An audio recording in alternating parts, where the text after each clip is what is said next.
সংক্ষিপ্ত এক হামলা, কিন্তু তার পরিণাম ভোগ করতে হতে পারে পুরো বিশ্বকে। ইরানে যুক্তরাষ্ট্র যদি পারমাণবিক বোমা ব্যবহার করে তাহলে কি হবে?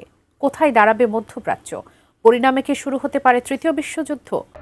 বারবারই সামনে আসছে ইরানের বিরুদ্ধে যুক্তরাষ্ট্রের পারমাণবিক অস্ত্র ব্যবহারের প্রশ্নটি। এই আলোচনার জন্ম দিয়েছিলেন খোদ মার্কিন প্রেসিডেন্ট ডোনাল্ড ট্রাম্প। তবে আন্তর্জাতিক নিরাপত্তা বিশ্লেষকদের মতে এমন ঘটনা ঘটলে দ্বিতীয় বিশ্বযুদ্ধের পর সবচেয়ে বড় ভূরাজনৈতিক সংকট তৈরি হতে পারে। রয়টার্স, এপি এবং বিভিন্ন পশ্চিমা নিরাপত্তা বিশ্লেষকদের মূল্যায়নে বলা হচ্ছে, প্রথম ধাক্কাই আসবে সামরিক ক্ষেত্রে। ইরান দীর্ঘদিন ধরেই বলে আসছে, তাদের ওপর বড় ধরনের হামলা হলে মধ্যপ্রাচ্যে থাকা মার্কিন ঘাঁটি ও স্বার্থের বিরুদ্ধে পাল্টা জবাব দেওয়া হবে।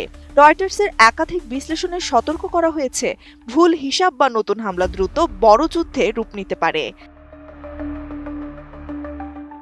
বিশেষজ্ঞদের আশঙ্কা, পারমাণবিক হামলার পর শুধু ইরান নয়, পুরো অঞ্চল অস্থিতিশীল হয়ে উঠতে পারে। ইরানের মিত্র গোষ্ঠীগুলো সক্রিয় হলে সংঘাত ছড়িয়ে পড়তে পারে একাধিক দেশে। তখন যুদ্ধের পরিধি মধ্যপ্রাচ্যের সীমা ছাড়িয়ে ছড়াতে পারে বিশ্বজুড়ে। নতুন বাংলাদেশ গড়তে এলো জুলফিকার স্টিল। জুলফিকার স্টিল। সবচেয়ে বড় অর্থনৈতিক ধাক্কা আসতে পারে তেলের বাজারে। হরমুজ প্রণালী দিয়ে বিশ্বের উল্লেখযোগ্য অংশের তেল ও গ্যাস পরিবহন হয়। এপি এবং ওয়াল স্ট্রিট জার্নালের প্রতিবেদনে বলা হয়েছে, এই পথ বাধাগ্রস্ত হলে বৈশ্বিক জ্বালানি বাজারে বড় সংকট তৈরি হতে পারে। তেলের দাম দ্রুত বেড়ে যেতে পারে। এর প্রভাব পড়বে বাংলাদেশ সহ প্রায় সব আমদানি নির্ভর দেশে। এরপর আসবে মানবিক বিপর্যয়ের প্রশ্ন। পারমাণবিক অস্ত্রের আঘাতে নিশ্চিতভাবেই হবে বিপুল প্রাণহানি। বড় শহর আক্রান্ত হলে হাজার নয়, লাখো মানুষের জীবন ঝুঁকিতে পড়তে পারে। হাসপাতাল, বিদ্যুৎ, পানি ও যোগাযোগ ব্যবস্থা ভেঙে পড়ার আশঙ্কা থাকবে। আবার যদি হামলার লক্ষ্যবস্তু হয় কোনো পারমাণবিক স্থাপনা, তাহলে বাড়তে পারে দূষণের ঝুঁকি। রয়টার্সের এক ব্যাখ্যামূলক প্রতিবেদনে বিশেষজ্ঞরা সতর্ক করেছেন, কিছু স্থাপনায় বড় ধরনের আঘাত আঞ্চলিক বিপর্যয় ডেকে আনতে পারে।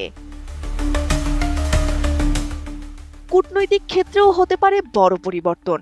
দ্বিতীয় বিশ্বযুদ্ধের পর পারমাণবিক অস্ত্র ব্যবহারের বিরুদ্ধে যে বৈশ্বিক অবস্থান তৈরি হয়েছে, তা বড় আঘাতের মুখে পড়তে পারে। অনেক দেশ নিজেদের নিরাপত্তার জন্য নতুন করে পারমাণবিক কর্মসূচি জোরদার করার পথ বেছে নিতে পারে বলে আশঙ্কা বিশ্লেষকদের। আরেকটি বড় প্রশ্ন, এতে কি ইরানের পারমাণবিক কর্মসূচি থেমে যাবে?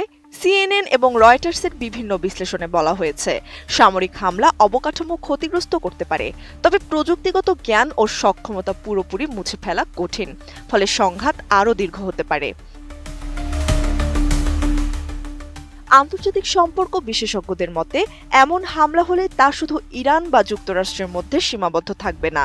এর প্রভাব পড়বে বিশ্ব রাজনীতি, জ্বালানি বাজার, নিরাপত্তা ব্যবস্থা এবং আন্তর্জাতিক কূটনীতির ওপর। তাই এখনও অধিকাংশ দেশ সামরিকের পথ বদলে আলোচনার উপরই জোর দিচ্ছে। বিশ্ব এখনও সেই দৃশ্য দেখেনি, কিন্তু বিশ্লেষকদের ভাষায় ইরানে মার্কিন পারমাণবিক হামলা ঘটলে তার তীব্র প্রতিক্রিয়া কয়েক বছর নয়, কয়েক দশক ধরে সইতে হবে পুরো পৃথিবীকে। তার থেকেও ভয়াবহ হতে পারে যদি ইউক্রেনের বিরুদ্ধে রাশিয়াও একই পথে হাঁটে। বিশ্লেষকদের আশঙ্কা, একবার পারমাণবিক অস্ত্রের ব্যবহার শুরু হলে বিশ্বের মানচিত্র পাল্টে দিতে পারে পারমাণবিক অস্ত্র সমৃদ্ধ 9টি দেশ। ত্রিবেণী তনু, ATN নিউজ।